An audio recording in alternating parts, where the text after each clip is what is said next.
For mothers like me that are facing decision fatigue, in 2022, The Bump published an article specifically on decision fatigue in parents. And this article summarizes a few points from Renee Goff, a clinical psychologist in Cincinnati, Ohio. And among other things, Goff made the point that moms in particular are often more likely to struggle with decision fatigue since the majority of child rearing decisions tend to fall on them. And Goff added, quote, "All eyes are on you and the pressure is intense." And she's speaking to moms. At times, I have felt like parenting is a drawn out battle with a million decisions that we have to decide. And sometimes they can be life changing for our children.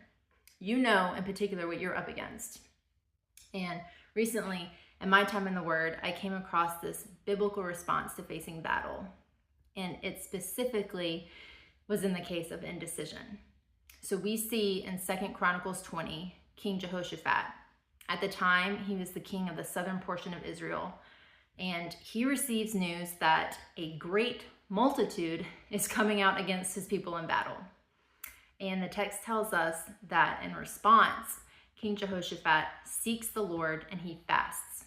He forms an entire assembly and he calls out to God.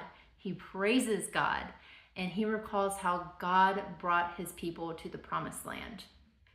And in the presence of this assembly, he says to God, "We do not know what to do, but our eyes are on you." And that's 2 Chronicles 20:12. The eyes of Israel were on King Jehoshaphat.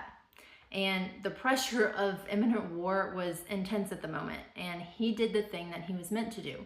He looked to the Lord and he waited for instruction. And in this instance, God spoke victory over the people through a prophet who was in the assembly. Sometimes, a lot of times, the eyes are all on us as moms. And when we're overcome with that indecision, we can do the same thing here that King Jehoshaphat did. We can lay down our anxieties, our plans, the very lives of our children, y'all.